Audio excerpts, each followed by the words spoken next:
Então, quero agradecer ao convite da GV para a gente ter. Hoje a gente tem o painel do Lead Futuro. Para quem não conhece do Lead Futuro, eu vou mostrar um vídeo de 3 minutinhos do Lead. Depois vou explicar para vocês o que é o Lead Futuro. E a gente trouxe 3 pessoas muito especiais, na verdade 4, que fazem parte desse grupo, que vocês vão conhecer um pouquinho mais hoje. Então, eu vou mostrar o vídeo do Lead antes para explicar para vocês o que é o Lead Futuro.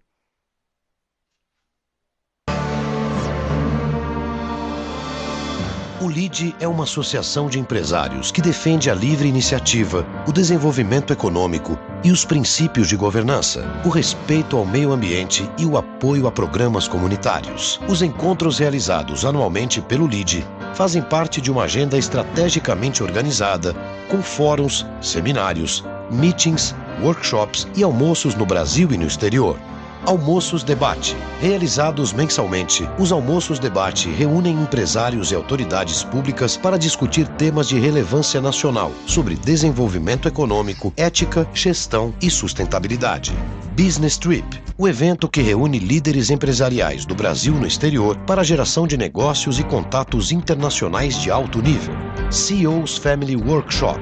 O único evento do Brasil criado para aumentar o valor das relações familiares e fortalecer a convivência corporativa, num ambiente que favorece a interação entre famílias, a consolidação de amizades e a geração de negócios. Fórum de Comandatuba, o maior encontro empresarial do Brasil, realizado anualmente no Hotel Transamérica, na ilha de Comandatuba, na Bahia, voltado para a discussão de temas de política econômica e social que impactam na agenda do país. Fórum de Marketing Empresarial, desenvolvido em parceria com a editora Referência. O Fórum de Marketing é o principal evento do setor no debate de novas tendências e soluções do marketing para marcas, produtos e serviços. Fórum de Empreendedores. Um amplo debate sobre experiências e casos de sucesso de empreendedorismo. O Fórum fomenta e valoriza práticas empreendedoras que geram crescimento econômico e empregos. Fórum da Saúde e Bem-Estar. Analisa políticas de saúde e bem-estar e valoriza a qualidade de vida e a importância da medicina preventiva.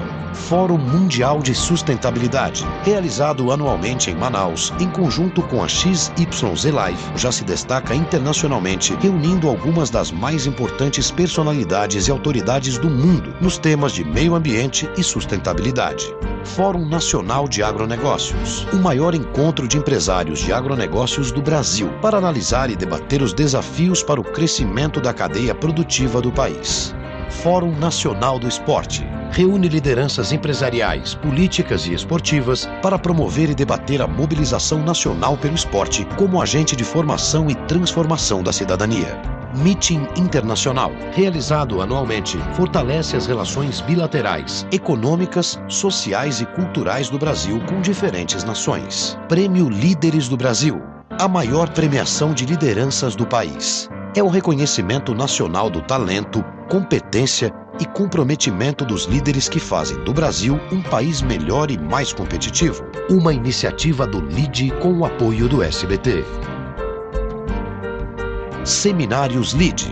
Promovem cafés da manhã com palestras de grandes personalidades públicas e privadas sobre temas essenciais para o desenvolvimento econômico do país. O LEAD está presente em vários estados do Brasil: Amazonas, Bahia, Goiás, Minas Gerais, Paraná, Pernambuco, Rio de Janeiro, Rio Grande do Sul e São Paulo. E também no exterior: África do Sul, Angola, Argentina, Chile, China, Espanha, Estados Unidos, Itália, Moçambique, Portugal e Uruguai. Esse é o LEAD, contribuindo para tornar o Brasil cada vez mais eficiente e competitivo. LEAD. Quem é líder, participa.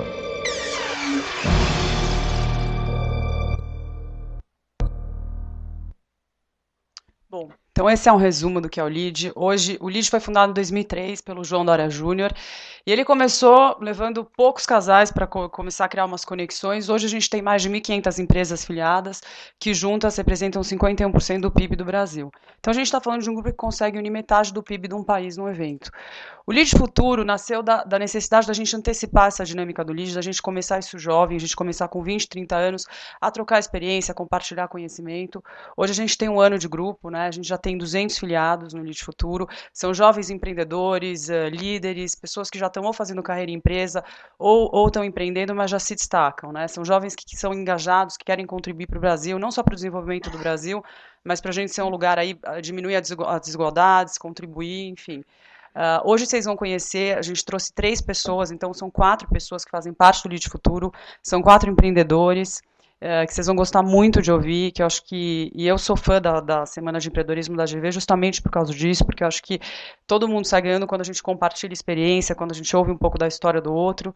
Então eu vou chamar aqui para apresentar esses filiados que vão falar um pouquinho da história deles hoje, o moderador, o Raul Kutait Filho, que é membro do Comitê de Gestão do Lead Futuro, ele é consultor e trabalha na área de resíduos sólidos. Raul, com você agora.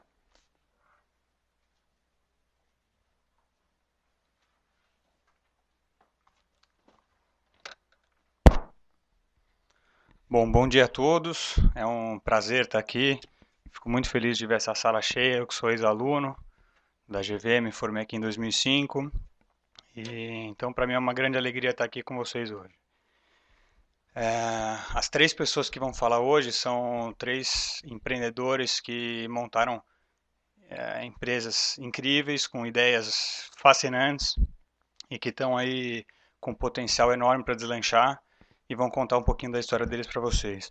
O primeiro que eu vou chamar para compor a mesa é o Ivan Bermudes, que formou a Condilink.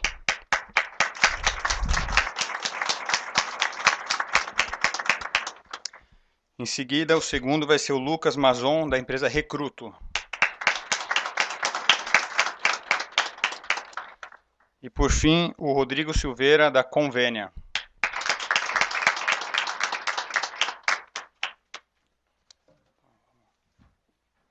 Daqui mesmo. Então vamos começar com o Ivan. Por favor, Ivan.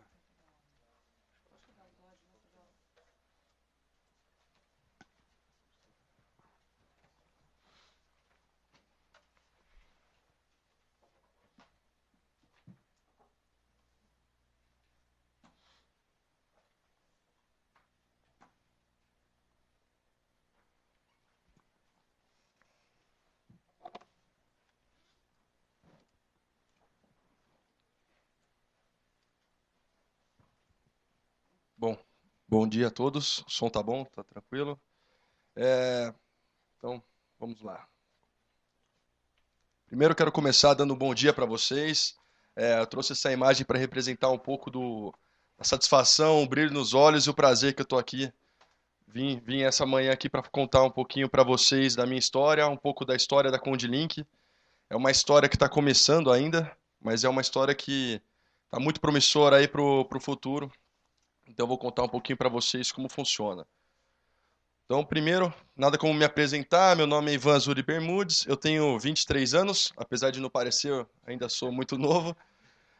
Eu sou formado em Administração de Empresas pela FAAP, sou cofundador da Condilink, vou contar um pouquinho melhor para vocês o que é a Condilink. Eu sou membro do Comitê de Gestão do Lead Futuro, membro do Comitê de Investimento e Inovação do CJE, da Fiesp, e empreendedor desde 2010. Para começar a falar um pouco, eu vou falar sobre um sonho de criança. Na verdade, não é propriamente o meu sonho, mas os sonhos das crianças, né? Eu, como todos vocês, já fomos crianças e quando nós somos novos, crianças, a gente tem sonhos, pensamentos, a gente pensa em coisas grandes e nós vamos atrás e a gente realiza. Então, a gente sonha em ser médico, a gente vai e brinca de médico. A gente torna esse desafio de ser médico muito rápido e muito fácil. A gente põe um objetivo e chega até ele. Não se preocupa se a gente não vai conseguir operar ou não. A gente está brincando de médico e nós somos médicos. Então, quando você chega numa virtude, quando uma pessoa é nova, é uma criança, ela tem a persistência. Então, uma criança, quando você dá uma casinha dessa, com os tipos geométricos para ela encaixar, isso é um desafio para ela. E ela passa o ano todo até ela amadurecer, até conseguir domar esse brinquedo. E aí, quando esse desafio deixa de ser motivador para ela, ela deixa isso de lado. Uma outra virtude é imaginar e realizar. Então, ela imagina, você dá um Lego para ela, ela imagina aquela casa de Lego gigantesca e ela vive aquilo lá. Então, quando a gente é criança, a gente realiza, mas quando a gente cresce, vem o medo, vem a ansiedade, aquele medo de realizar, e se eu não acertar o alvo, e se não der certo? Então, um pouco do que eu defendo é que nunca é cedo para empreender. Eu estava há muito pouco tempo sentado também ouvindo pessoas empreendedoras contando as suas histórias e passava pela minha cabeça, bom, eu não sei o que eu vou fazer, mas eu vou estar aí do outro lado passando minha experiência de alguma forma.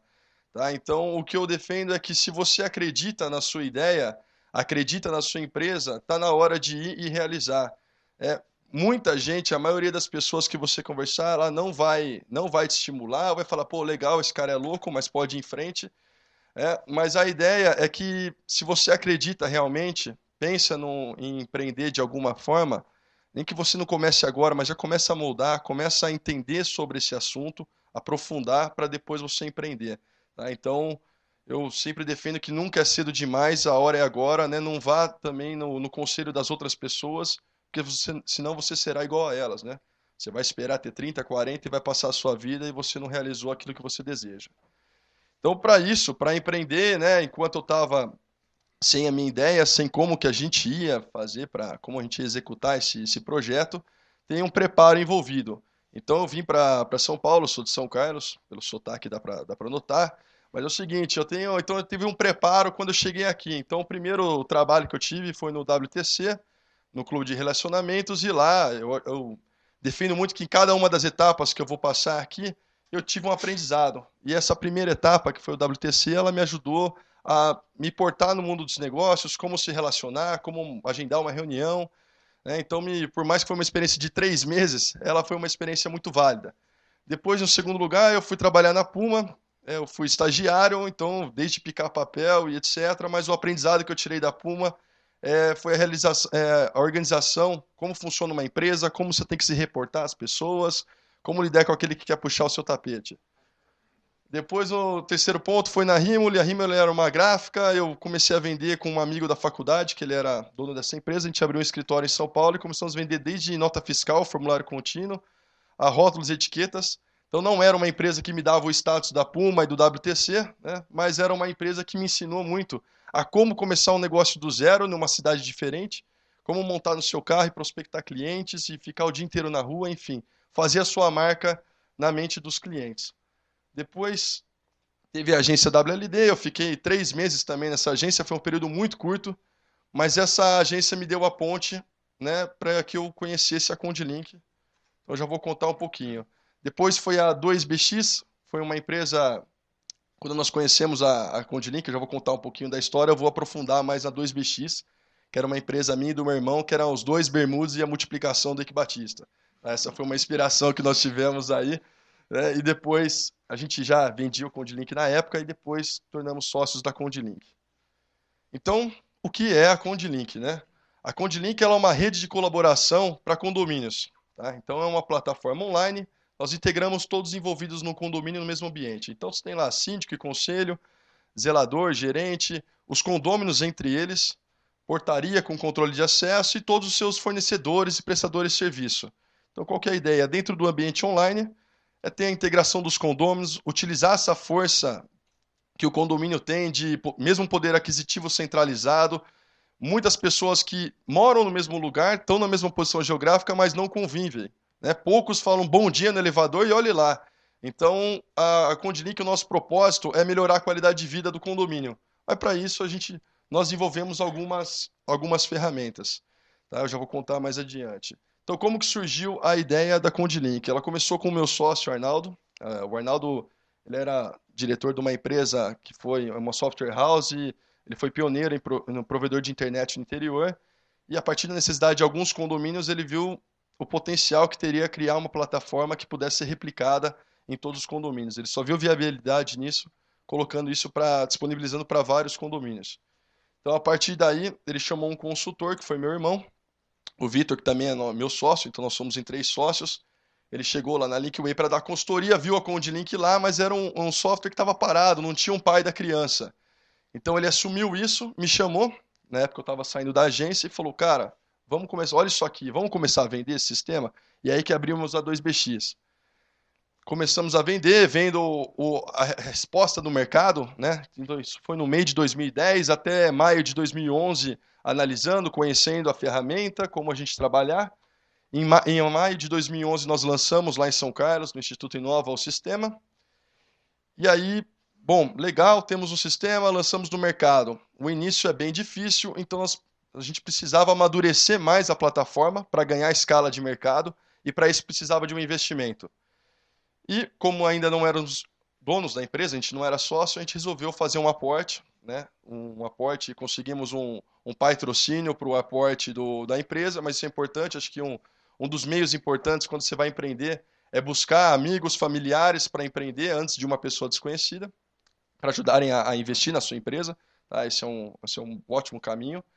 Aí fizemos um investimento em dezembro de 2011, fechamos a sociedade e em janeiro, 1º de janeiro, começamos a rodar. Então, como que ele funciona? Esse aqui é um condomínio que nós temos lá em São Carlos, foi um dos pioneiros, está há 4 anos junto conosco no desenvolvimento. Então, você tem os perfis de acesso, a gente faz um pré-cadastro de todos os envolvidos. E aí dentro o morador pode desde reservar o salão de festa, ver um comunicado do condomínio, ter toda a comunicação interna, grupos de discussão com condôminos, perfil profissional, enfim, a gente criou uma série de ferramentas para estimular o uso do sistema. Como toda empresa nova, até uma interessante aqui do painel de hoje, que são empresas que são novas, são empresas que estão passando aí no seu estágio de startups para empresas no mercado, e esse é a gente tem muitos desafios nas empresas, né? Então, eu queria compartilhar um pouco das dificuldades que a gente tem também de empreender. Não é as mil maravilhas, né, como a gente apresenta, mas você tem alguns desafios. Então, você tem o desafio do financeiro, você tem o desafio de arrumar bons sócios, tá? Empreender sozinho é uma dificuldade muito grande, que você começa a ter muita coisa para fazer e se você não tem com quem distribuir essas tarefas, torna-se muito difícil ou quase impossível o seu crescimento. Tá? Então, eu tive essa sorte de ter 2 bons sócios, a gente se conheceu muito antes de formar a mesma sociedade, então não vai muito pelo impulso e com aquele melhor amigo. Outros desafios, além disso, é formar uma equipe, é trazer para o mercado. Então, eu tive que trazer uma empresa que tem sede em São Carlos. Eu trabalho em São Paulo em home office. Quando eu comecei não era tão bem visto. Hoje o pessoal fala, ok, legal, parabéns. Então, esse foi um outro grande desafio, né? Provar que o sistema, que a empresa é idônea, que o sistema funciona e criar os cases de mercado, né? Hoje a gente tem 40 condomínios. Eu vou contar mais um pouco sobre os números da empresa. Estamos no crescimento aí para os próximos 3 meses para chegar a 100 condomínios. E um ponto interessante é que, dentre esses condomínios, só um desistiu. Então, é muito importante, durante a sua consolidação da empresa, tratar muito bem os clientes, muito próximo, e ter o feedback deles. Os clientes acabam sendo seus consultores. Então, quando você encara aquele cliente que você fala, esse cara é muito chato, não, ele não é muito chato, ele é um belo de um consultor para você. Porque o que ele está pedindo, você pode aprimorar na sua ferramenta. Então, como estamos hoje, né? A Condlink tem sede em São Carlos, que é a capital da tecnologia. Por acaso nós somos de lá, mas isso aí foi um ótimo ponto para nós, né? A gente trabalha hoje com vínculo com as universidades da cidade, tem a Federal, a USP, o Laboratório de Desenvolvimento de Software, enfim. Para ter uma ferramenta grande, você tem que ter também o apoio das faculdades e estar em trabalho em conjunto com eles. Nós estamos hoje, nossa expansão, enfim, nós trabalhamos o ano passado inteiro numa expansão no estado de São Paulo. Hoje nós estamos eu contei, nós estamos em 14 cidades, dentro do estado interior todo, São Paulo, capital, Grande São Paulo, e começando uma ação agora no litoral. Essa semana começamos uma atuação também em Goiás, com um parceiro. Estamos com um projeto já entrando em Minas Gerais, enfim, a expansão nossa não está só focada em São Paulo, mas a ideia nossa é cobrir todo o território nacional. Então, como que nós fazemos isso, né? A nossa metodologia comercial são de vendas presenciais, não são feitas totalmente pela web. E nós temos parceiros, né? Então, quando nós criamos a plataforma, a gente criou plataformas para empresas de segurança, administradoras, que são empresas que já detêm o cliente condomínio e têm essa necessidade de um sistema e uma integração, principalmente na comunicação entre eles, para estreitar o relacionamento. Então, é a partir desses parceiros que o trabalho do ano passado consistiu em fomentar essas parcerias para replicar a nossa ação comercial. Como uma empresa nova, a empresa também não pode parar de inovar. Tá? Então, a gente está lançando esse mês também no mercado. O sistema que eu falei até o presente momento, ele é totalmente web, né? Fica num data center. E agora a gente está lançando a extensão, que é o Condlink Box. Ele vai completar o ponto, a sinergia de condomínio inteligente. Então, vai integrar todo o ambiente web, com controles de acesso automatizados, CFTV de imagens, então controle de imagens do condomínio, interfonia VoIP, enfim.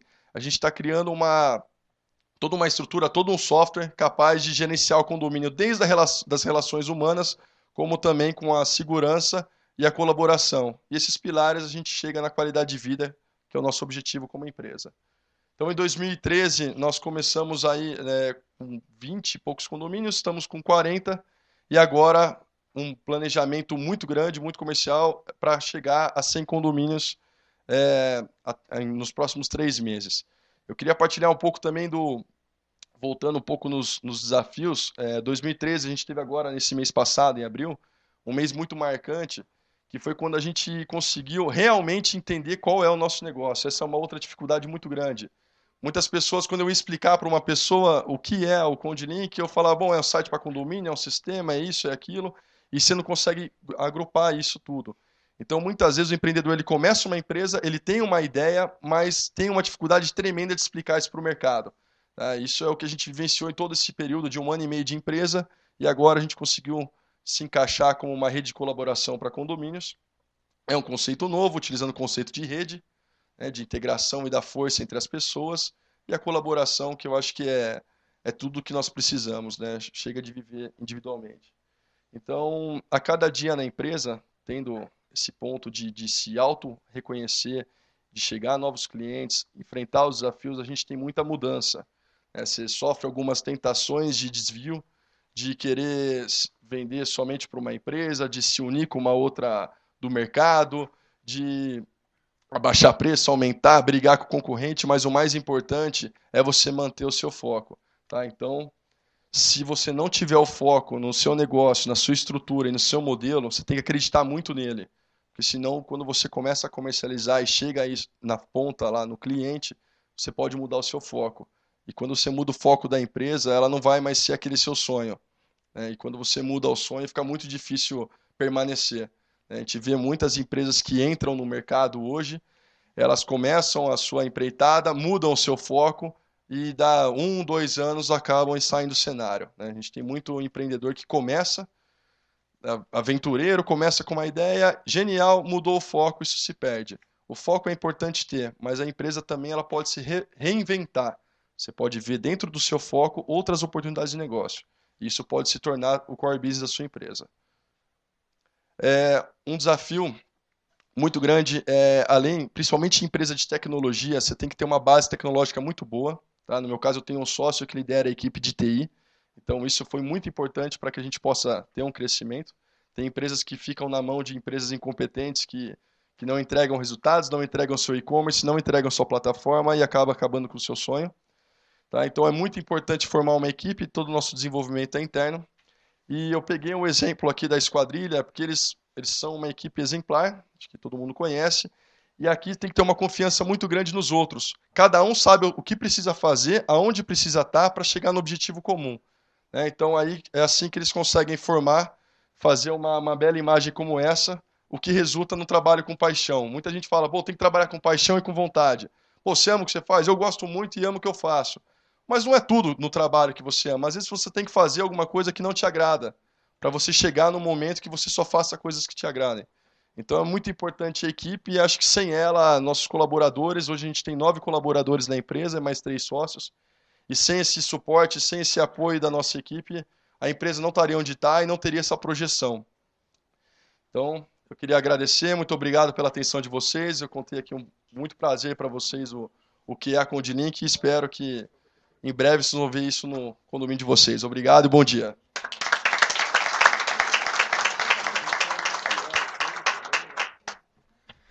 Obrigado, Ivan. Acho que você conseguiu mostrar para todo mundo aqui não só a história da sua empresa, mas a forma como você conduziu isso desde um sonho até virar realidade. Acho que esse último slide aí foi o da paixão que você colocou, acho que é um dos mais importantes, porque o caminho de empreender é difícil, é complicado. Se você não tiver amor, não tiver paixão pelo que você está fazendo, você em algum momento vai desistir. Então, se você tiver amor e acreditar, foco, você vai superar esses momentos, vai ter perseverança para batalhar e para conseguir superar todas essas dificuldades. Então agora vamos chamar o Lucas, que vai fazer mais uma apresentação de 20 minutos. Vamos deixar todas as perguntas para o final. E aí a Aline vai estar passando com os microfones. No final a gente faz as perguntas para os três palestrantes. Por favor, Lucas.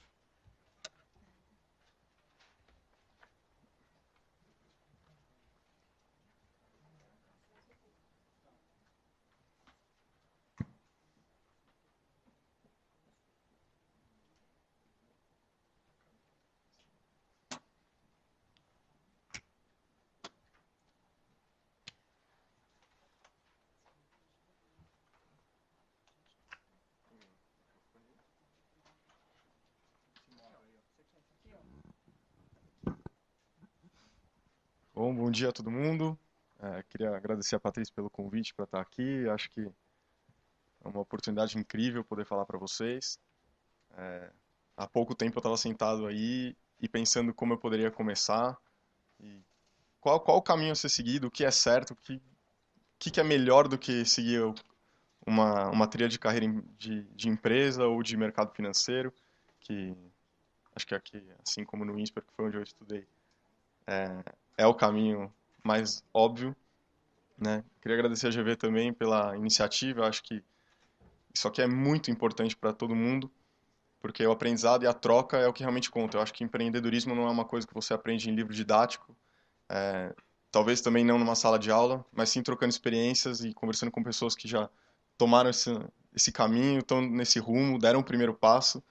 E, aliás, antes de vir aqui, eu conversei com a Patrícia no começo da semana e ela me disse que o Mark Zuckerberg falou aqui nessa sala para vocês e valeu, podia ter falado depois. Mas, não, brincadeira. Acho que é muito legal. Pô, ele é o cara do momento, é a personalidade, tem muita coisa importante e interessante para falar pra gente. E uma ideia dessas é uma por geração que aparece. Mas eu acho que é legal também abrir espaço para pessoas que estão começando virem aqui falar um pouco da história e da trajetória. Porque, como eu falei, ontem eu estava sentado aí e agora eu estou aqui vindo falar e contar um pouco da minha história, né?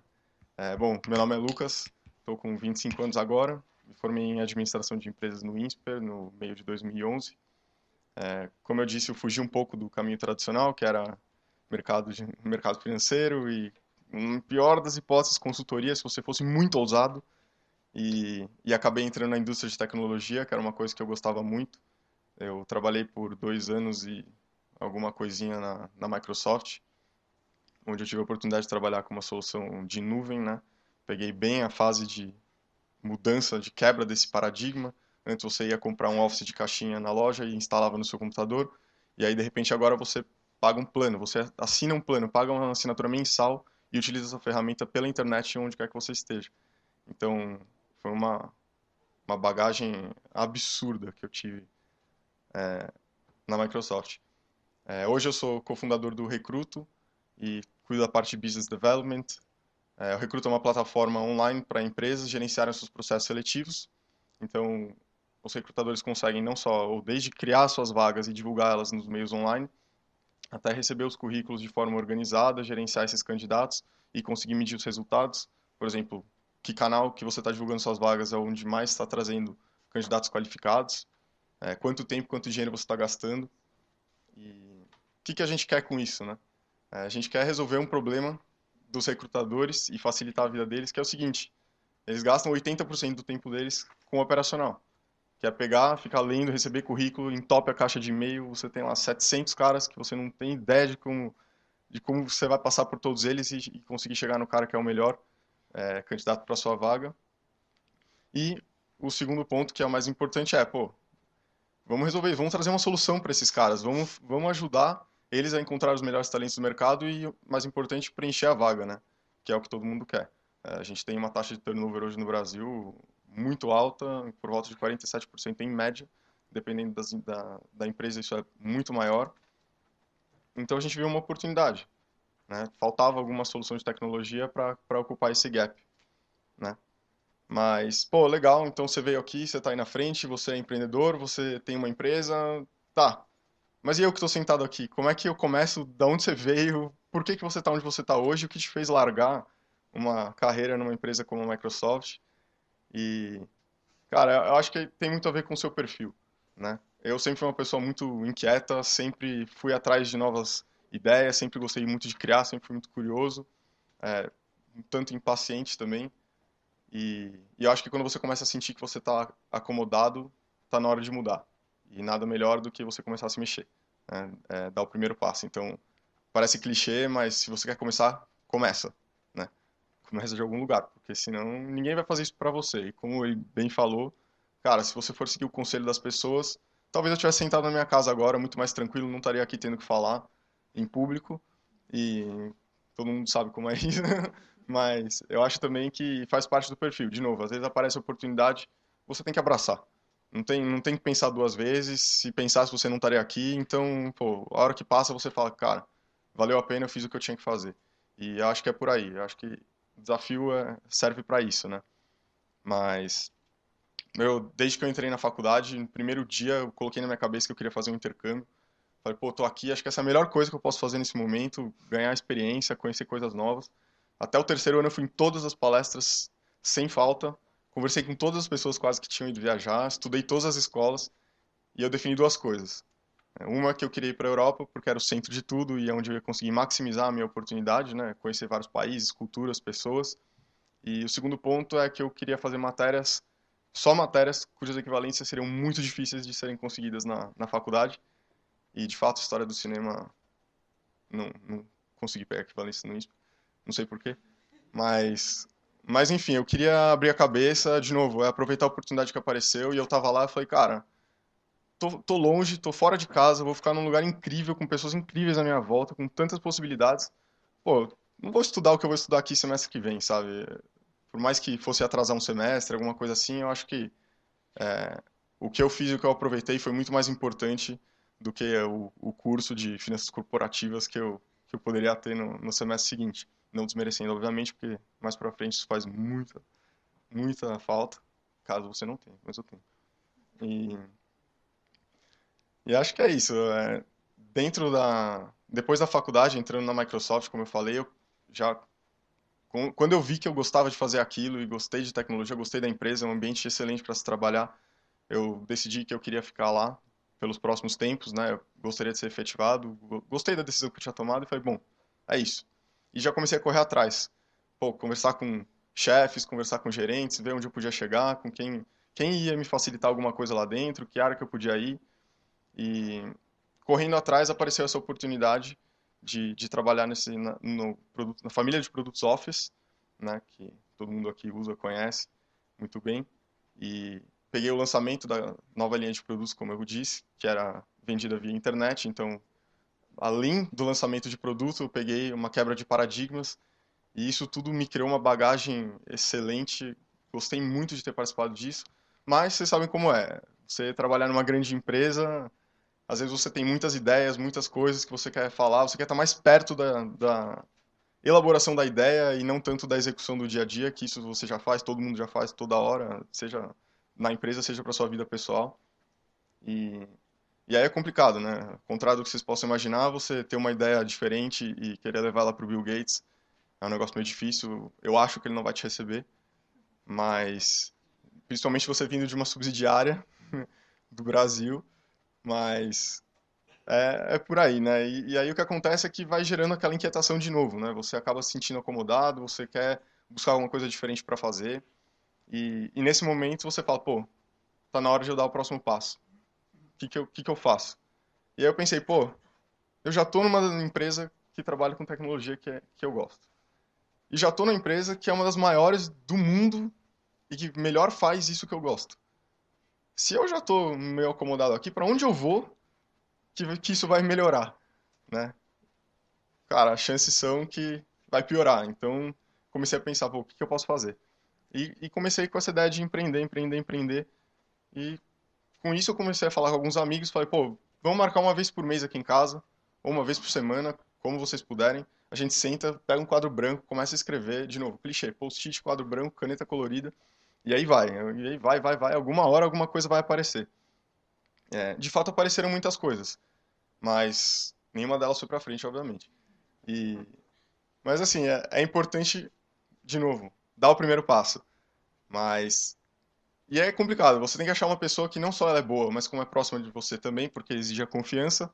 Agora, a pessoa tem que estar disposta a fazer isso também, né? O que acontece é que conforme você vai se frustrando tendo ideias que não vão para frente, outras pessoas que estavam com você começam a subir no trabalho, começam a ter um custo de oportunidade maior, e aí fala, putz, cara, eu achava que eu queria empreender e eu achava que isso era legal, mas olha, se você conseguir tocar isso, levar isso adiante, parabéns, e vamos que vamos, e o que acontece é que o pessoal pula fora, entendeu?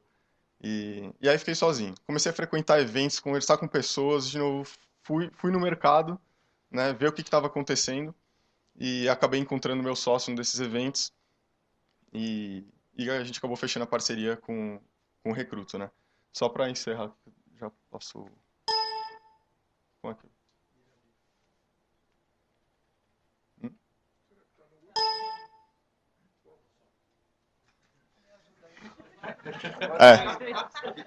Sempre tem a piadinha. Ah, tá bom. Então eu trouxe aqui alguns mitos e verdades sobre o que é empreendedorismo, né? Então são temas que sempre surgem em qualquer conversa formal ou informal. E o cara fala, quero ser empreendedor porque eu quero ter um horário flexível. Sim, isso é verdade. Você escolhe a hora que você vai para o seu escritório, se é que você vai. Agora, você vai trabalhar muito mais. Não se iluda. Né? Você vai almoçar, você vai pensar na sua ideia. Jantar, vai pensar na sua ideia. Você vai tomar banho, vai pensar nessa ideia. E pior, 4 da manhã, quando você estiver dormindo, você vai ter uma ideia na sua cabeça, não sei como, isso é inexplicável.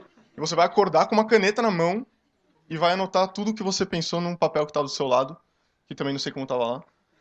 Mas para levar para o dia seguinte para o trabalho, e é isso que te dá prazer, entendeu? Então, esse é o lado bom da coisa, porque você acaba não encarando como um trabalho. Segundo ponto é, não vou ter chefe, então por isso que eu vou empreender.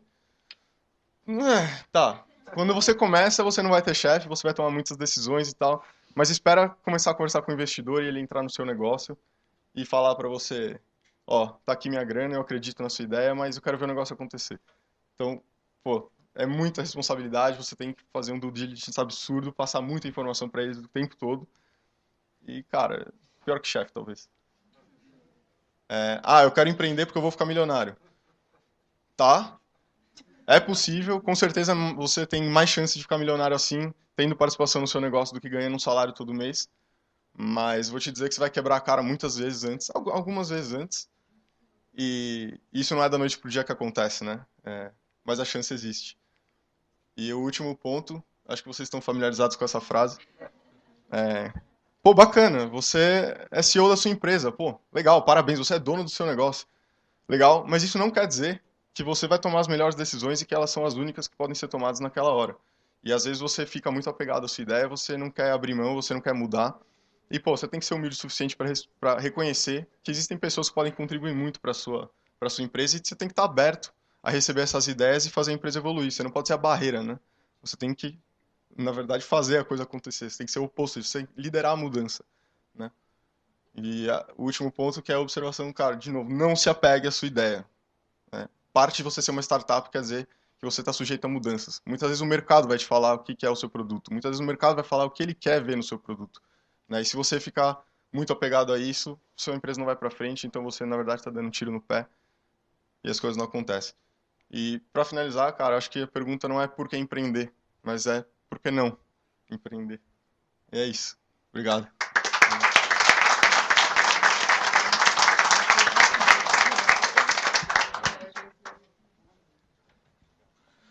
Lucas, obrigado, parabéns. Acho que você levantou pontos muito interessantes também.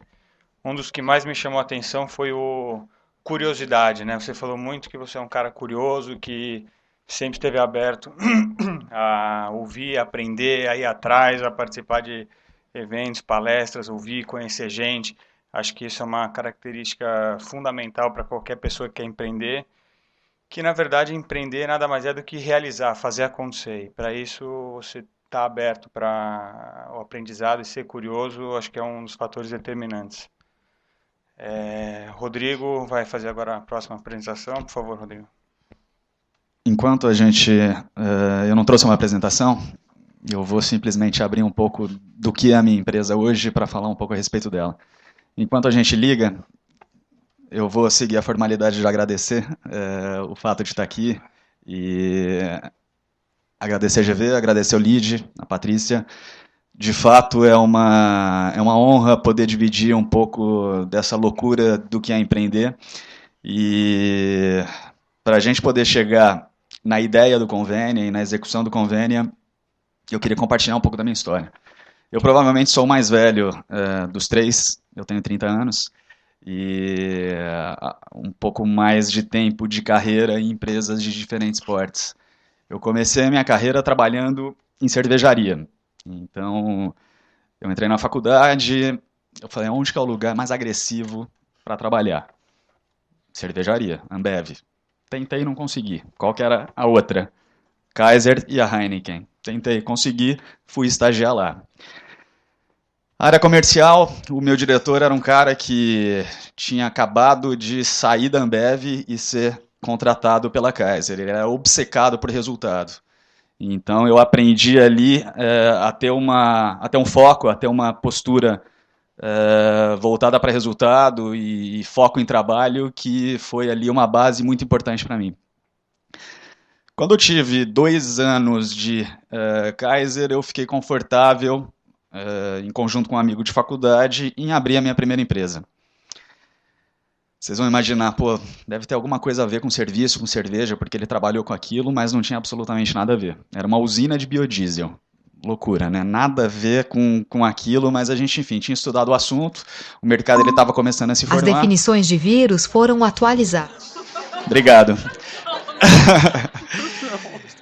E durante os próximos 1 ano e meio, eu gastei o meu tempo e do meu sócio em busca da construção de um modelo de uma usina de biodiesel que era integrado a algumas fazendas, enfim, era um projeto maluco que a gente, como jovens, ali, loucos para empreender, achamos que o projeto era viável.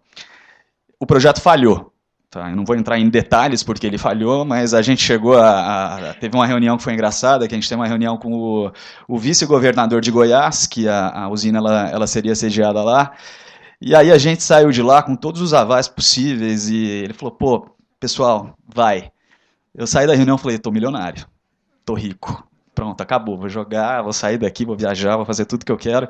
E o que aconteceu foi completamente oposto. A gente deu, enfim, com a cara na água, e foi a primeira vez que eu falhei, e é uma coisa que eu incentivo todo mundo a falhar. Falhar é bom, e a cultura brasileira, infelizmente, ela anda um pouco reticente com isso, as pessoas não veem com bons olhos, mas falhar é muito bom. Você vivenciar um fracasso é algo que te agrega muito valor. Bom, saí de lá, cabisbaixo, falei, o que eu vou fazer agora? De novo, vamos focar em dinheiro, mercado financeiro. Fui direto para o mercado financeiro. Fui trabalhar numa corretora de valores, chamava Intra, que ela foi adquirida pelo Citi, e depois fui para uma outra corretora chamada Umuarama. Na Umuarama, a gente basicamente fez um trabalho muito bom. Foi quase um empreendedorismo dentro de uma empresa, foi um intraempreendedorismo, e a gente conseguiu construir uma empresa de 5, 6 anos atrás, de 5 mil clientes, para, enfim, um determinado período depois, mais de 50 mil clientes.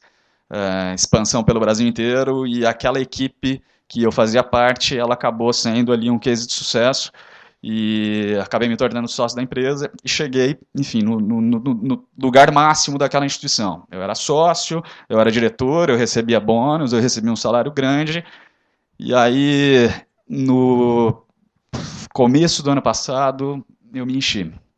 Eu me enchi das pessoas, da cultura, eu me enchi de como aquele negócio ele era gerido. Eu fiquei insatisfeito, enfim, por uma série de motivos, que aquele lá não era meu lugar. E aí, quando eu resolvi pedir demissão, ninguém entendia. Pô, esse cara é louco, esse cara tá lá ganhando dinheiro, ele tá, enfim, super bem sucedido, por que ele vai sair daquele lugar e vai resolver se enfiar numa ideia maluca ali? E aí é realmente um desafio, a gente conseguir seguir em frente, apesar de todas as pessoas te falando que você não deve fazer isso. Tá? De familiares, amigos, enfim, pessoas que trabalham com você. E aí agora, indo um pouquinho mais para a história recente, o Convênia ele surgiu de fato de algo que eu senti durante toda a minha carreira. E de que o meu sócio sentiu, do que o meu outro sócio sentiu, e de que provavelmente muitos de vocês sentem. As empresas hoje, elas possuem um padrão para poder tratar o funcionário, que hoje ele é muito antiquado. Uma grande empresa que tem uma área de RH super estruturada, com pessoas dedicadas a pensar no que o empregado quer, é uma coisa. Tá? Uma pequena empresa de 20, 100, 400, 500 funcionários, ela não tem braço e ela não tem cabeça suficiente para pensar, pô, como que eu vou tratar esse funcionário bem, o que eu vou oferecer para ele, de que forma que eu vou engajar esse cara na minha missão.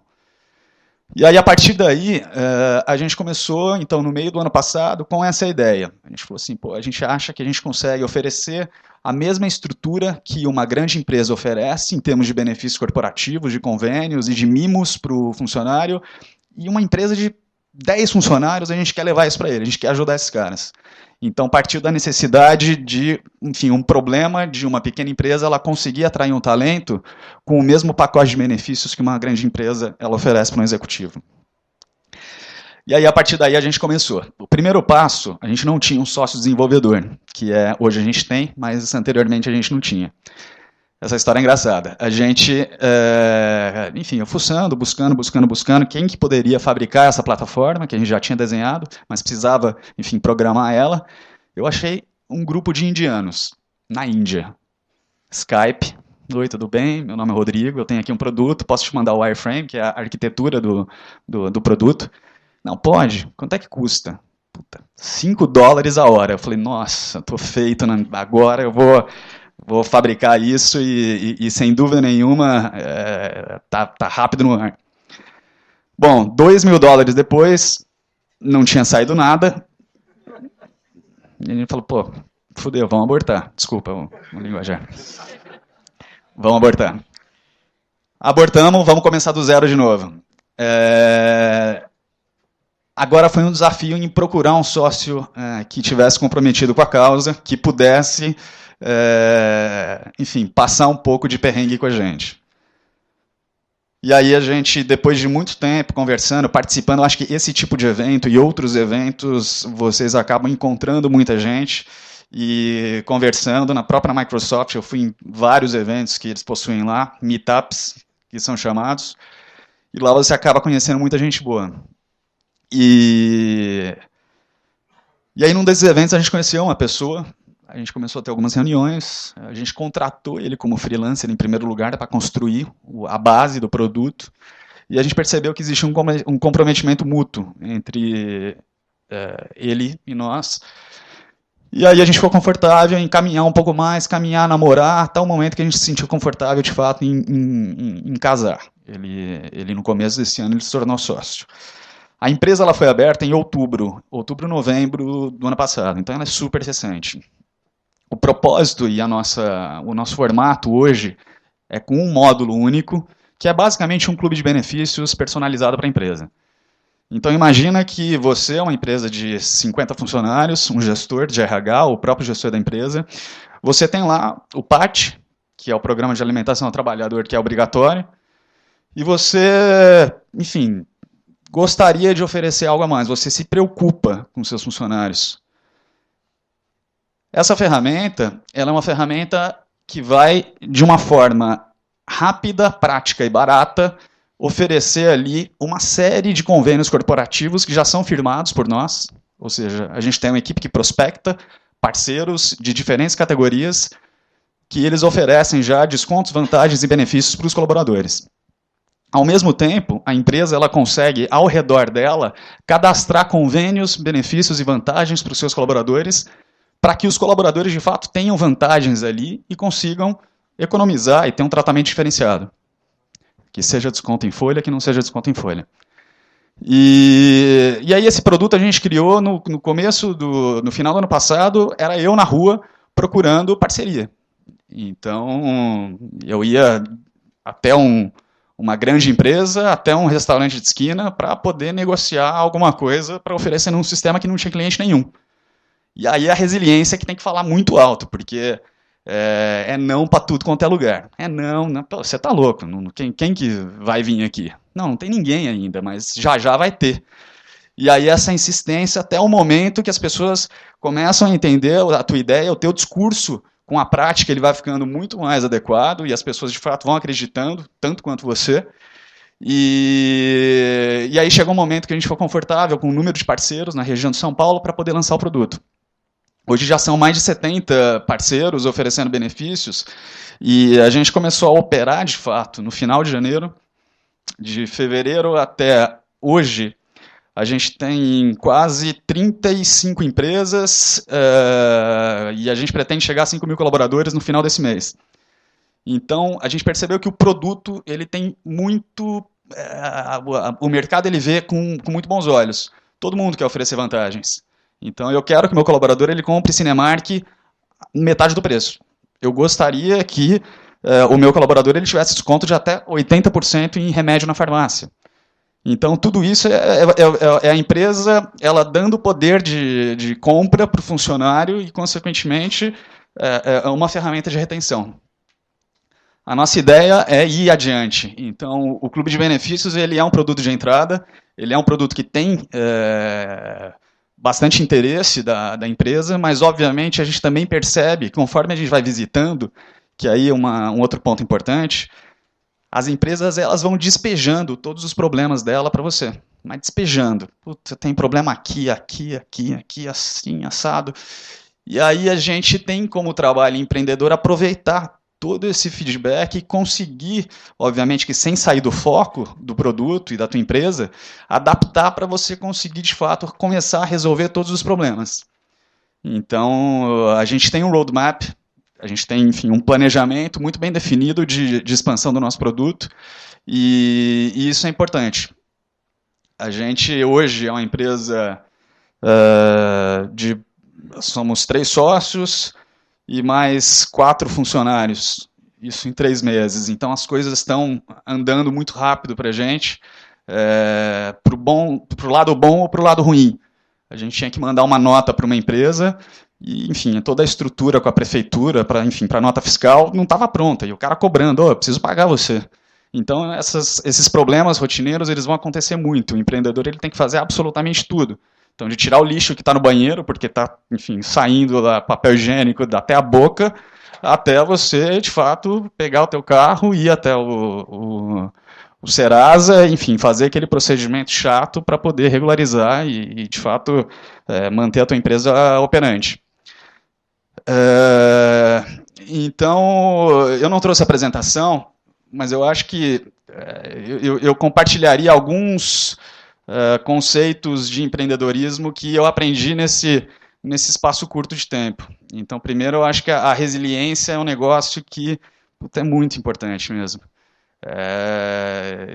Eu tenho problema com ansiedade, grande, mas muito grande. Eu durmo pouco.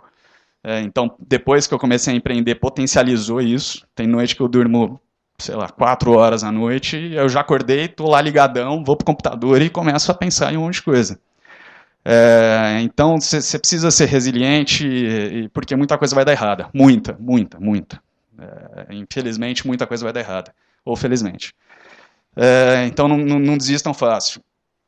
O outro lado, eu acho que você não precisa trabalhar em um mercado durante 10 anos para poder empreender.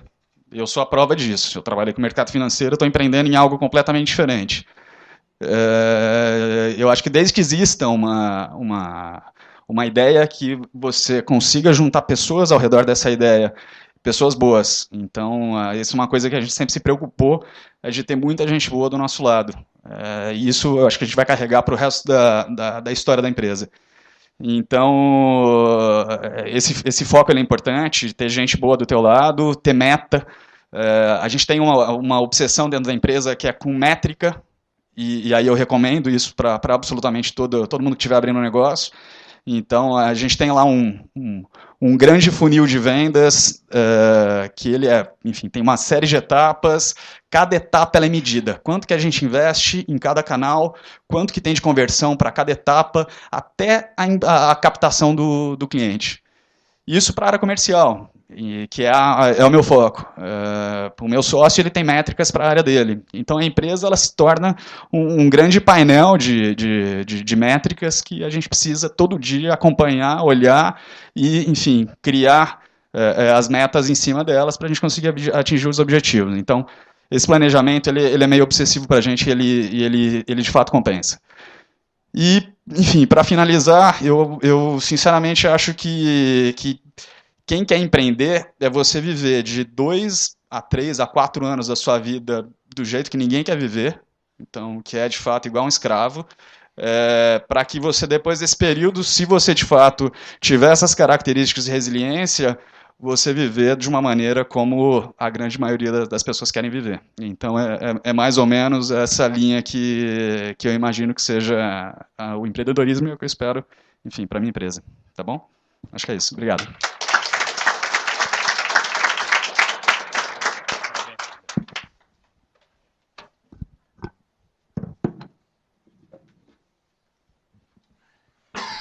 Obrigado, Rodrigo. Acho que você levantou outros pontos ainda muito interessantes também, disciplina, resiliência. Eu acho que coragem foi um dos pontos também que mais me chamou a atenção. Coragem de ter saído da zona de conforto, você que já trabalhava, já tinha um cargo elevado, já tinha uma condição financeira do seu trabalho que te permitia ficar acomodado e você teve coragem para sair. Coragem para tentar mais uma vez depois de ter tomado um tombo na usina de biodiesel.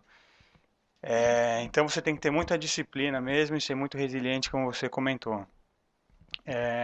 Eu percebi aqui do pessoal que está aqui que a faixa etária é até mais elevada do que eu imaginava que fosse. Eu achei que fosse ter mais estudantes, mais alunos da GV. Então, assim, eu queria saber quem daqui que é empreendedor, quem que tem o seu próprio negócio, se puder levantar a mão, só para a gente ter uma noção. Acho que é a grande maioria mesmo, né? Então, acho que todos aqui sabem o quanto é difícil empreender. Bom, vamos abrir para perguntas, mas antes eu queria fazer uma pergunta para vocês três também, que, assim, eu percebi que as 3 ideias são ideias inovadoras, ideias que a gente não via antes no mercado, coisas diferentes, coisas que agregam, que trazem valor, né, para os clientes, isso é muito importante. Então eu queria saber, primeiro, se vocês se protegeram com as ideias, né, da propriedade intelectual das ideias, se vocês patentearam essas ideias ou não. E a segunda pergunta que eu queria fazer para vocês é com relação ao sonho de perpetuar o negócio, que acho que muitos empreendedores e muitos empresários têm, ou se de repente o caminho que vocês estão olhando para uma startup que, por conceito, é uma empresa que cresce muito rápido, se de repente o objetivo é vender essa empresa num médio, curto prazo de tempo, então, à medida em que ela vai crescendo e que os lucros vão crescendo, você acha os investidores, por exemplo, esse indiano, por exemplo, o outro investidor que o Lucas comentou que está lá cobrando o resultado dele diariamente, né? Então, se vocês pretendem alavancar e vender isso a empresa de vocês e montar uma outra, ou seja, vocês são formadores de empresas e de ideias, ou vocês têm o sonho de perpetuar o negócio de vocês? Essa é uma curiosidade que eu tive. Então, vocês respondem como vocês preferirem, depois a gente abre para perguntas. A Aline vai passar o microfone aqui para quem tiver pergunta. Obrigado. Tá bom, ótima pergunta, obrigado. Eu vou começar, depois eu passo para eles completarem. No meu caso, na Condilink, quando se trata de uma patente, você tem que ter um processo longo, você tem que se inscrever, tem que abrir os seus códigos. Então, quando você fala de uma patente de um software, principalmente um software que está sempre em mutação, para nós não é interessante ter essa patente, porque uma vez que a pessoa pega o seu caso, altera alguns pontos, ele já é um sistema diferenciado, até você entrar e ir atrás dele, processar, enfim. É uma longa história, então você tem que se diferenciar com uma agilidade e sempre inovar. Então os concorrentes, desde quando a gente começou, apareceram outras empresas com conceitos inicialmente similares do ponto de vista do consumidor, mas que isso no longo prazo isso se dispersa, enfim, sempre acaba restando uma empresa como referência. E esse é o nosso objetivo, então já complementando, nossa ideia é perpetuar sim a empresa. Tá? Nós estamos construindo ela com uma base sólida para que isso possa prolongar nos anos, né? Durar para sempre. Mas isso não impede do recebimento de investimentos, enfim. Eu acho que os investimentos fazem parte da empresa, eles ajudam para que ela se perpetue no mercado. Então esse é um incentivo e ajuda a alavancar no rápido crescimento. E aí vai do empreendedor, se em determinado momento está na hora dele atingir um nível, sair da empresa e deixar com que ela caminhe, né? Ou, como muitas empresas fazem, preservam os fundadores com uma porcentagem menor e abre já o mercado da empresa. Então, vai muito do ciclo que ela tomar. Eu acho que é bem por aí mesmo. Na primeira questão da patente, acho que você falou tudo. A gente que trabalha com software sabe bem como funcionam essas coisas. E o mercado de startups é feroz, né? As pessoas, é uma evolução muito rápida, muito constante. Agora, eu pegaria um outro ponto nessa pergunta, que é o fato da pessoa, às vezes, falar para você da proteção, né? Que ela fala, pô, eu tenho uma ideia, quero começar, mas com quem que eu vou discutir isso? Eu não quero abrir minha ideia, não quero chegar para uma pessoa que eu não conheço tão bem, ou sei lá, alguém que eu conheço, que eu tenho um contato até mais próximo, mas, pô, e se o cara roubar minha ideia? E se ele começar a fazer o que eu tô fazendo? Mas depois que você começa a empreender de fato, você vê que a ideia sozinha não é nada, entendeu? Eu acho que 1% das pessoas que pensam em alguma coisa e tem uma ideia realmente consegue levar adiante, e desse 1%, menos ainda realmente tem sucesso no que está fazendo. E acho que é por aí. O segundo ponto, eu acho que, segunda pergunta, a maioria das pessoas, acho que quase todo mundo pensa na perenidade do negócio, né? Então, a gente realmente acredita no que a gente faz e quer que a nossa vida, nosso trabalho, gire em torno disso, pelo menos por um tempo. O que não impede que você fique acomodado no futuro. Então, assim, você pensa sempre que você quer chegar longe, que você quer crescer, quer fazer muitas coisas na sua empresa, mas também se chegar a um ponto que você se sentir acomodado e falar, cara, acho que está na hora de fazer alguma outra coisa, ter uma outra ideia, começar de novo, e aí, cara, você vai virar um empreendedor serial, também é legal. Então, se aparecer alguma oportunidade desse tipo, vai. Aquele terceiro ponto do seu slide, né? Já fiquei milionário, vamos mudar de ideia agora. Aconteceu, agora próximo. Bom, a respeito da primeira pergunta, não, a gente não fez absolutamente nada. Enfim, é o que eles falaram. No mercado de tecnologia, o que tem mais é a gente copiando, ou você copia nos outros.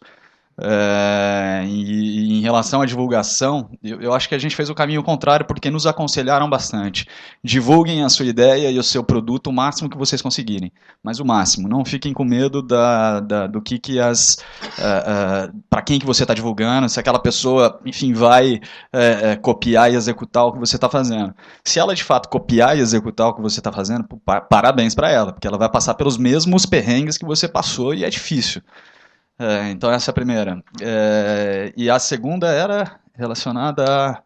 Relacionada à venda. Se você pretende montar a empresa, alavancar ela e vender como um empreendedor serial que se chama. Não, né? A gente não pensa nisso. Ou você perpetuar. A gente quer dominar o mundo. É o que a gente imagina. Eu não quero vender daqui 2 anos. Eu acho que a minha empresa ela tem aí potencial para de fato eu trabalhar em outros países e quem sabe fazer ela, enfim, crescer o máximo que eu conseguir. Bom, obrigado. Então, está aberto a perguntas. Aí no fundo tem uma.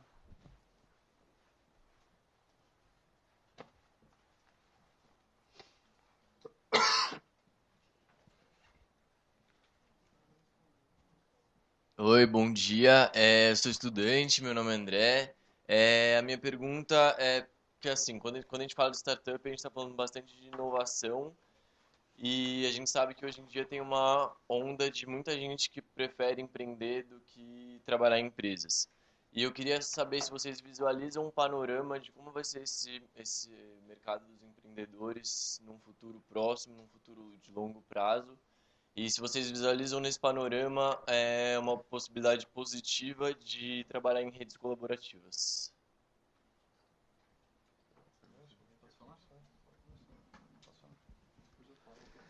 Eu acho que o mercado de startup no Brasil, ele de fato está vivendo uma mudança de paradigma forte, porque, enfim, tá todo mundo, hoje em dia, se você entra no Facebook, você vai ver, todo mundo tem uma startup, e todo mundo quer abrir uma empresa. Capa sim, capa não da Você S.A. todo mundo largando emprego e abrindo e empreendendo.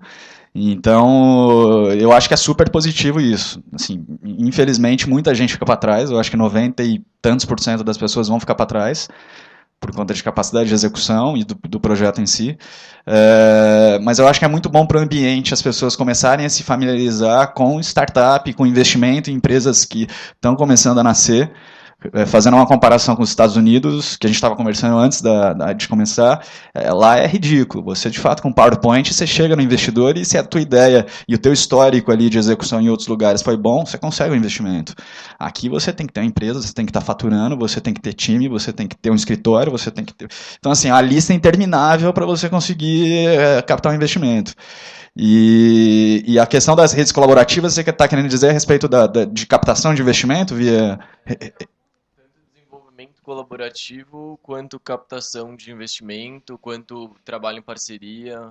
Eu acho que é uma realidade, já está acontecendo bastante, tem vários projetos que já estão permitindo isso, enfim, no mundo, e aqui no Brasil já tem algo incipiente. Eu não conheço muito a fundo, mas eu imagino que seja uma realidade. Tá? Bom, falando um pouco já de colaborativo, eu acho que isso é uma realidade, tanto que minha empresa, o foco dela é na colaboração em condomínios também.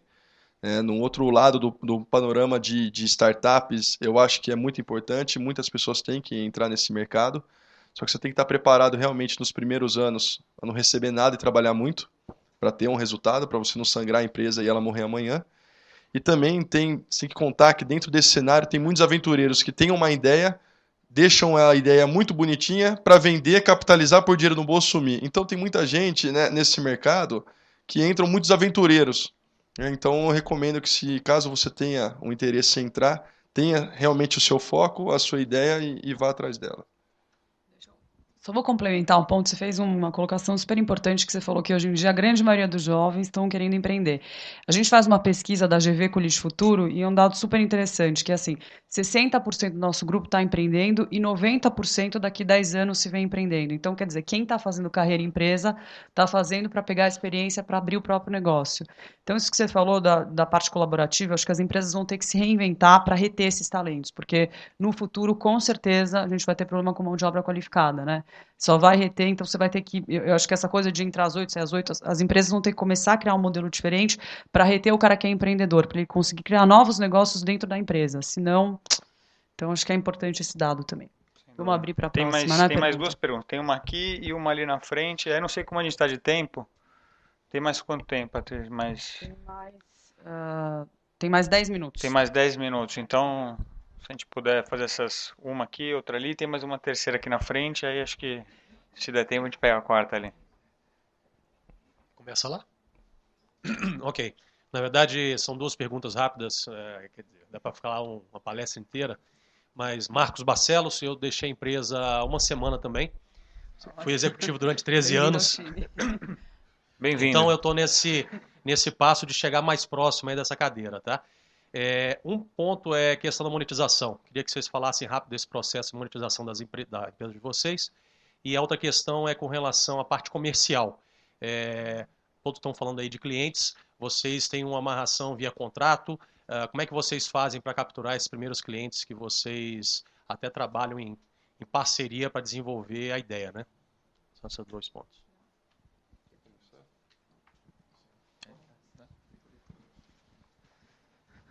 Tá, então a primeira, eu peguei mais a segunda, que é a respeito da parte comercial. A monetização, tá. Então a nossa empresa ela tem como perfil a cobrança entre esse modelo inicial em cima de uma mensalidade por usuário que está utilizando a plataforma. Isso está sendo muito divulgado, muito utilizado ultimamente, que é a mensalidade. Você tem uma receita recorrente na tua empresa que torna ela uma forte geradora de caixa. Então, em termos de monetização, eu acho que existem vários modelos, no nosso caso é esse. A gente inicialmente cobra uma mensalidade para o usuário, que ela varia de acordo com o número de usuários daquela empresa, número de funcionários, e a gente tem produtos que vão ser inseridos que a gente vai ganhar uma participação em cima daquele produto vendido, tá? Seja para a empresa ou para o colaborador. Em relação à parte comercial, a gente tem contrato, todo cliente tem um contrato, todo parceiro tem um contrato. Isso é super importante para você, enfim, não estar bem protegido, eu acho. A gente teve um escritório de advocacia que ajudou a gente. E aí, a respeito da parte comercial, como é que a gente estruturou?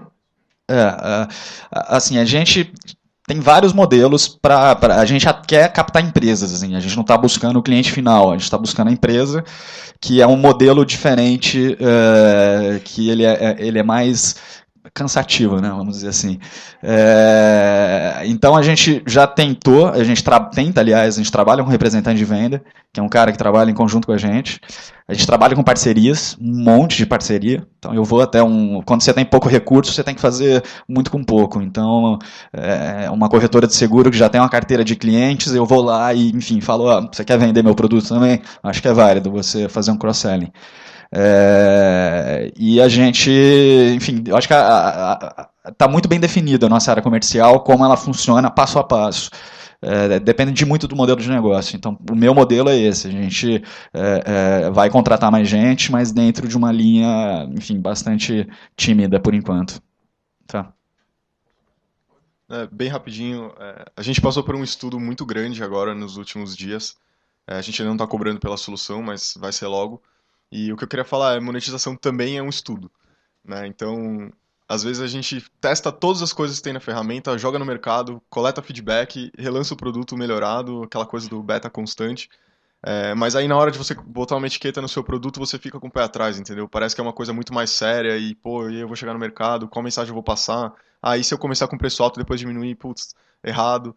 Mas acho que se eu pudesse ter feito isso mais rápido, ter definido um modelo de monetização mais rápido e ter testado isso no mercado já também, teria facilitado muito esse processo. Então, para você que ainda não começou, eu daria essa dica, sabe? Não se prenda porque vai ter uma etiqueta no seu produto. Pensa isso da melhor forma e também coloca no mercado. A pior coisa que pode acontecer, ou a melhor, como está na discussão, é o feedback. Vai pra rua. E vai pra rua. Só para completar, no nosso caso também, a gente comercializa o software na modalidade SaaS, que é Software as a Service. Então, a gente dá uma sessão de direito de uso mensal para o cliente. E com estratégia de vendas com base nessa metodologia, todas com contrato também. E no início, para implantar a ideia e começar a ir para o mercado, foi uma guerrilha total, ainda é. Então eu fico o dia inteiro, meu escritório é mais meu carro do que meu home office. E eu fico o dia inteiro na rua, desde fazendo implantação, treinando porteiros, a negociando ao ponto de negociar com grandes empresas que já detêm os clientes. Então, empresas de segurança, administradoras, eu apresento a solução a eles também. Então, acho que é muito importante para você alavancar, ver quem já tem o seu cliente, né, o seu público-alvo como cliente e entra em conjunto com essa pessoa. Oi, Rodrigo. Você falou antes que você procurou um sócio desenvolvedor. Porque eu estou mais ou menos com esse mesmo problema. Tenho uma ideia boa, já arranjei investidor, mas eu não quero terceirizar, porque eu vejo muito problema em terceirizar uma coisa desse tipo. Ainda mais como você falou, Lucas, que é uma coisa, tipo, sempre inovando, tá sempre mudando a ideia. Não dá para você, tipo, contratar uma empresa, porque eles vão te entregar o produto X, mas daqui um mês vai ser X mais 2 e eles vão te entregar X e tudo mais. Então, eu queria saber como deu esse processo de achar esse sócio desenvolvedor. O que vocês recomendam? Como achar esse tipo de pessoa? Como avaliar esse tipo de pessoa também? Eu acho que você pode fazer uma espécie de um checklist enfim, de característica da pessoa que você quer como sócio, que foi o que a gente fez. E aí a gente foi para o mercado procurar freelancers. A gente falou assim, puta, a gente quer um cara jovem, a gente quer um cara que não esteja amarrado numa empresa, a gente quer um cara que tenha know-how, a gente quer um cara que tenha, enfim, know-how quer dizer trabalho lá, já um histórico de trabalhos que a gente conseguisse ver. E aí, em cima desse checklist, a gente começou a falar com muita gente. Então, tem grupo no Twitter, grupo no Facebook, tem esses meetups que são muito bons. Meetup é um site, depois eu te passo, meetup.com.br, você vai lá, tem um quinquilhão de encontros que essas pessoas fazem.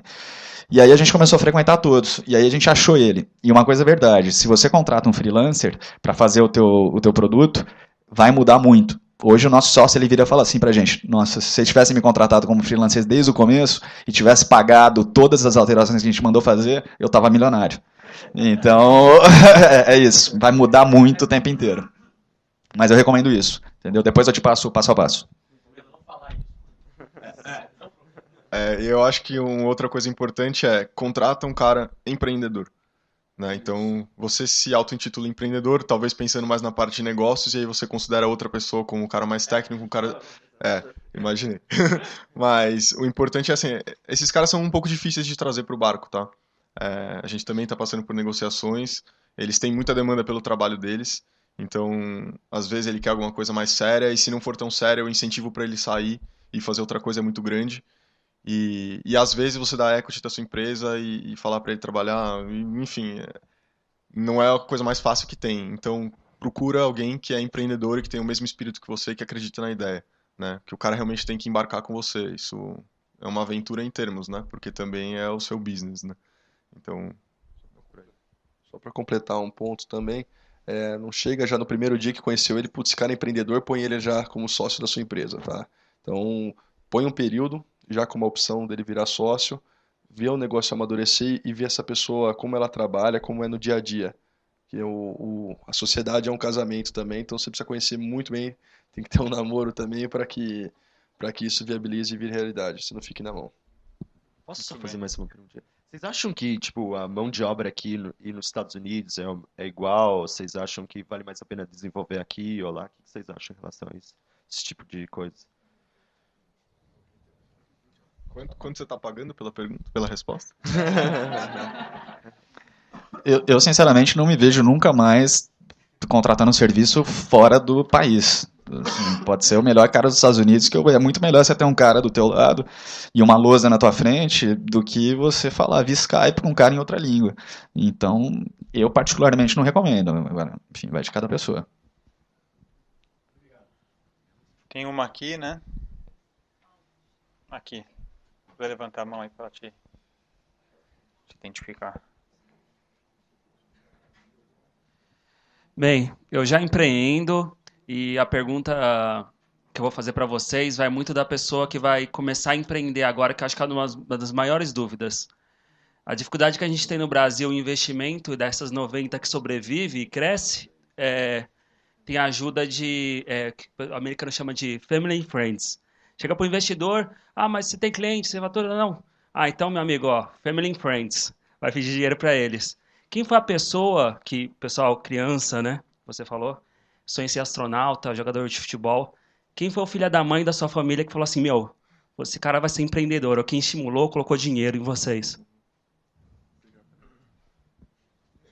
Bom, é o seguinte, tem o Family, Friends and Fools também, né? Tem um complemento aí que todo mundo fala. Então, o Triple F. É o seguinte, no nosso caso, quando nós a gente viu a necessidade, eu e meu irmão, com essa ideia de ser empreendedor, nosso avô foi empreendedor, né? Ele veio do Líbano, aquela história toda de vir e abrir uma empresa, etc.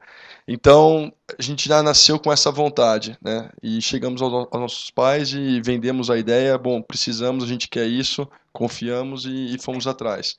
Então, o investimento anjo, vamos dizer assim, foi feito pela nossa família mesmo, e é bem complicado, você tem que ter bem esclarecido dentro da família, para você não chegar no jantar e falar, e aí, vendeu? Né?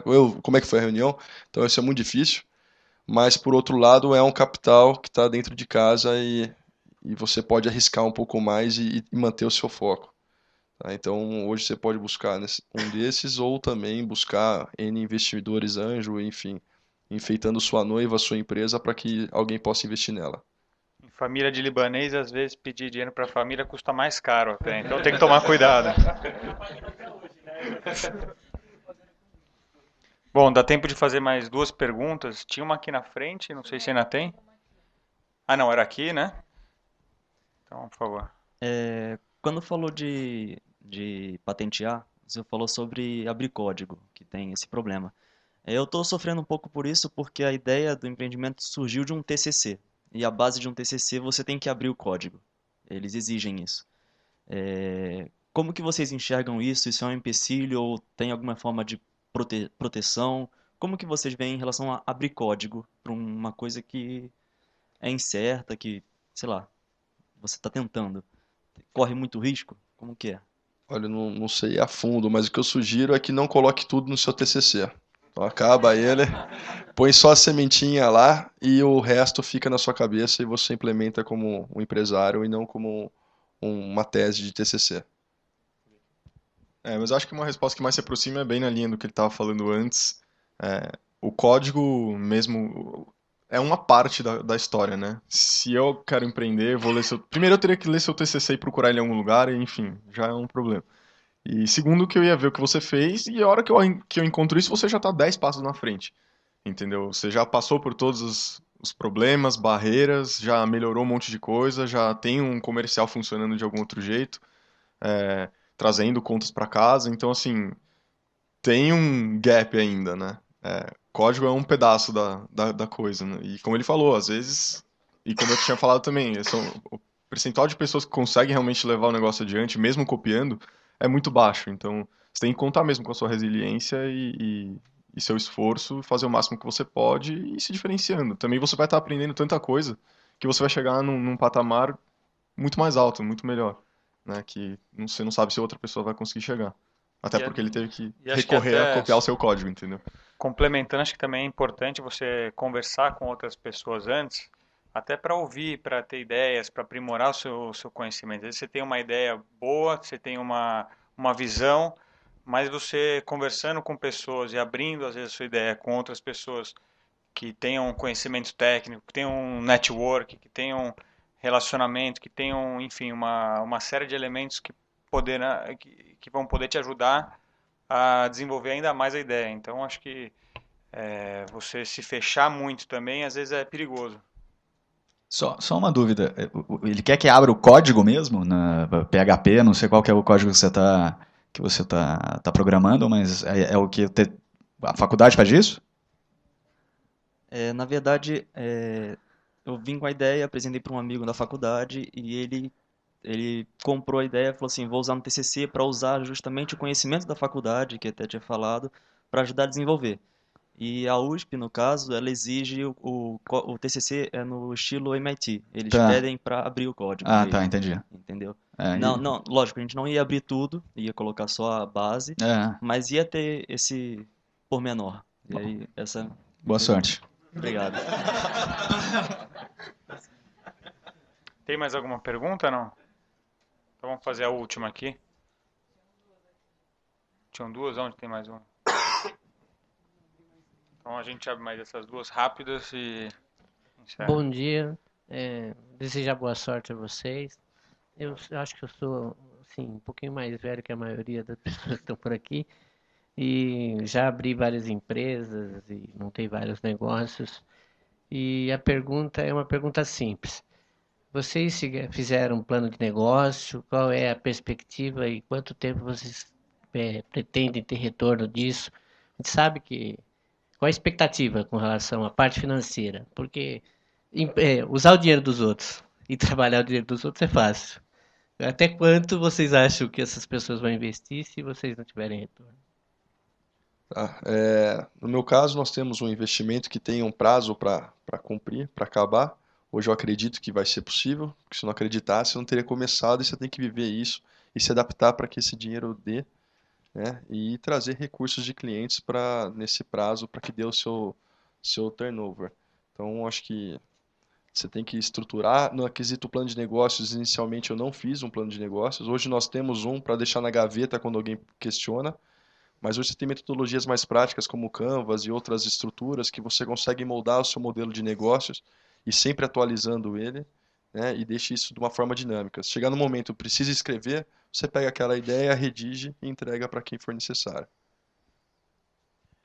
Com a gente foi bem por aí mesmo. Plano de negócios é aquela coisa. Às vezes, se você senta com o investidor e ele fala, cara, quanto você vai estar faturando no final do 5º ano? Eu só não levanto e vou embora porque não é educado da minha parte, mas assim, o legal é passar uma ideia e mostrar como você trabalha com a sua equipe, que você acredita no que você está vendendo e realmente focar em métricas, né? Como ele tinha falado antes. Mostrar como vai ser o seu trabalho ao longo desse tempo, porque realmente é uma coisa que muda tanto que é muito difícil falar que no final de 5 anos, eu não sei o que vai ser amanhã, e no final de 5 anos eu vou falar para você, estou faturando 100 milhões. É um negócio complicado, né? Então, é uma aposta em conjunto e assim, você tem que focar no smart money, né? Trazer a pessoa que não é só o dinheiro que ela vai colocar para você, mas também a expertise que ela tem, seja na sua área, seja na indústria, alguma coisa assim. É realmente uma pessoa que vai dar o dinheiro e vai conseguir alocar um pedaço do tempo dela para para te assessorar de alguma forma, assim como você julgar necessário, né? No nosso caso, a gente ainda não recebeu um aporte, a gente ainda não sabe nem se a gente ainda vai querer o aporte. Não temos plano de negócio. Eu acho que o plano de negócio ele foi a lousa mesmo, que a gente foi rabiscando, tirando algo de lá e indo aos poucos. Tem uma formalidade para o investidor, que é um deck de investimentos que a gente preparou, mas não é um plano de negócio de fato. Eu acho que é antiquado o plano de negócio. É chato de ler, ninguém chega no final. Enfim, eu sinceramente o papel aceita tudo, a planilha. Se eu colocar lá, enfim, que eu vou ter meu o investimento vai estar de volta em 12 meses, pô, que legal, mas não é assim que funciona, né? A gente sabe como que é. Exatamente. Então, sinceramente, plano de negócio não foi o caminho que a gente seguiu.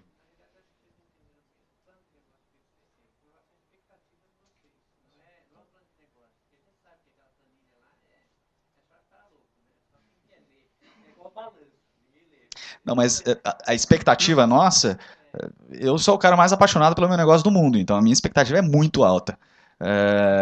Então, assim, eu espero sinceramente que eu esteja faturando alguns milhões já no segundo ano. Agora, se isso vai se tornar realidade, é a nossa execução que é mais importante. Eu acho que é mais ou menos nessa linha. Aqui. Eu sou o Rodrigo, também sou empreendedor e gostei da parte que vocês falaram de falhar bastante, quebrar a cara. Isso eu já fiz bastante, estou meio cansado disso. E eu vi um termo que eu gostei muito, que é a parálise, que é paralisia por análise, sabe? A gente às vezes pesquisa e analisa muita coisa e talvez por ter pensado muito, você acaba não fazendo, querendo pesquisar mais, analisar mais e acaba não tomando iniciativa. Eu queria saber se isso já aconteceu com algum de vocês, se já passaram por isso. E se vocês têm, como é que vocês pensam parâmetros para definir preço, já que são serviços novos, são coisas diferentes que vocês produzem, né? E é o meu caso também, então é uma dificuldade de repente de pensar, eu estou oferecendo um serviço que o cara não conhece, ele não sabe o que ele precisa e como é que eu entendi a parte do feedback que vocês já falaram, mas como tem algum parâmetro que vocês pensam para chegar nisso ou não? Bom, na Condlink nós começamos o parâmetro de precificação até chegar a um valor fixo por condomínio, então a gente vende um valor fixado hoje. No início era um variável e a gente começou a pôr na mesa com alguns clientes e ver qual é o retorno que ele dá, qual é o feedback que ele dá. Então, eu não gostei, esse variável reclamou aqui, puxou de lá, enfim. Então a gente chegou num valor, fizemos a nossa estrutura de custos, colocamos o mínimo que a gente aceitaria para ganhar, para que a venda e a empresa continuasse com saúde, e chegamos num valor, e hoje é um valor irrisório para o condomínio, né? A nossa base é que ele é mais barato que o jardineiro do condomínio. Então, essa é a ideia para que ele nunca fale, que ele sempre fale por que não colocar essa solução. Então, a gente chegou nesse bem. Exatamente, né? O resultado que ele tem com esse valor, ele fala, pô, só isso? Tem uns que falam só isso, tem uns que querem chorar. Hoje tem uns que têm vergonha de chorar o preço, o cara fala, pô, você é louco? Mas, enfim, é diante da nossa visão. Eu acho que você pode fazer um benchmark também com soluções similares, né? Porque são dois cenários. Você pode ter uma solução que já existe no mercado, alguma coisa muito parecida, e você usa isso de comparação, ou você não tem, porque você realmente é mais inovador, só que você tem alguma outra coisa que funciona da mesma forma. Eu, por exemplo, trabalhava com Office na nuvem, que não é o que eu faço hoje, só que o modelo de negócio era muito parecido. Era software como serviço, era vendido para empresas. Então, tentar achar no mercado soluções que possam te dar uma base para você ter ideia do preço. Obviamente, sabendo os seus custos e tudo mais, uma margem que você aceita minimamente. Mas começar por aí. Qual foi a sua primeira pergunta mesmo? Sim, sim, isso aconteceu. Eu até falei meio por cima no começo da palestra, né? Quando eu estava querendo começar a empreender, quando eu me juntei com meus amigos, a gente começou a discutir ideias no quadro branco. A gente quer fazer muita coisa, mas a gente também é muito crítico, né? Não sei se é uma característica da geração e tudo mais. E eu comecei a perceber que estava sempre nessa. A gente sempre detonava a ideia por completo antes de realmente pôr o pé na rua e começar a testar e ver se alguém ia fazer alguma coisa, né? E o contrário também é verdadeiro. Às vezes você consegue fazer alguma coisa, só que você ficou 2 meses trancado na sua casa pensando e montando um plano, montando uma apresentação, um PowerPoint, alguma coisa. E a hora que você põe o pé na rua, o cara olha para você e fala, cara, não pago por isso. Ou então, como aconteceu com uma outra ideia que eu tive, eu fui em alguns estabelecimentos para testar a ideia e a pessoa falou assim, olha, é bacana o que você está falando, mas eu não tenho internet no meu salão, ou em alguma... Aí você fala, então assim, era uma variável que não estava mapeada, que, sabe, deixou passar porque você estava trancado, fechado lá e, de repente, acabou o seu negócio, né? Então, fica ligado nessas coisas. Rapidamente, só a respeito da precificação, o que a gente começou, né, no começo a duvidar do nosso preço muito, porque a gente recebia muito não. E aí aquela questão do ovo à galinha, tem pouco parceiro, o produto não está bom, e vai adaptando. E aí a gente resolveu definir muito bem o nosso público-alvo, que te facilita a definir preço, porque é alguém que vai ver valor no teu produto. Então, a gente tem um critério muito grande. Eu não ataco qualquer empresa, e aí, se eu sei que aquela empresa ela dá valor para o meu produto, eu vou conseguir cobrar o que eu quero, ou próximo do que eu quero, dentro de uma margem de negociação. Então, eu acho que a precificação ela é teste, a gente testa tudo quanto é tipo de coisa, e aí analisa as métricas de retorno para ver se de fato elas estão valendo a pena. E em relação à para-análise, eu acho que a gente cria produto da nossa cabeça, sem ir para o mercado. A gente acha que o produto está ruim, sem ir para o mercado. E a melhor característica do empreendedor, eu acho, é o cara ele ir para o mercado com uma ideia ou com um MVP e receber esse retorno para poder não para analisar, não analisa nada, só executa o que o mercado está te falando, né? É isso.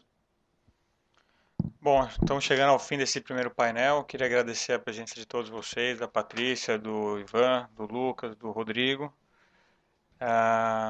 Dizer que foi, acho que muito bom, muitos pontos interessantes, ideias, discussões. Eu acho que se cada um de vocês conseguiu pegar alguma coisa interessante, algum gancho, alguma sacada, de repente alguma luz que abriu para vocês, acho que já valeu a pena ter vindo aqui. A curiosidade de estar aqui, acho que já valeu. Então, queria agradecer a todos e chamar a Patrícia aqui para fazer o encerramento oficial aqui desse painel. Obrigado e boa continuação aí no seminário. Bom, obrigada, gente. Eu admiro muito as 3 pessoas que falaram hoje aqui, o Raul Kutash Filho também, que foi moderador do nosso painel. Acho que vocês 3 com certeza deram aqui vários exemplos, né, de como empreender e foi muito bacana. E só para complementar, eu não passei um vídeo de 30 segundos do que é o Lead Futuro, porque pegando um pouco do que vocês falaram, acho que é o gancho do quanto é importante também você participar de palestra, como vocês estão aqui hoje, você ir no máximo de encontros e eventos, porque aí você conhece as pessoas, você compartilha experiência, você está em contato com muita gente, acho que isso é muito importante. E esse é o DNA do Lead Futuro, né? Da gente realmente começar essas conexões, a gente está próximo das pessoas e a gente compartilhar experiência, conhecimento, e acho que isso é muito válido, né? Independente se você quiser fazer carreira numa empresa ou se você quiser empreender, eu acho que é tão mais fácil, às vezes você pode aprender com o erro da outra pessoa, né, em vez de você errar. Então, só para mostrar para vocês, porque quem tiver interesse pode vir falar comigo, com qualquer um dos membros aqui que fazem parte do Lead Futuro. Tem um vídeo de 30 segundos que é o DNA do Lead Futuro, um pouco.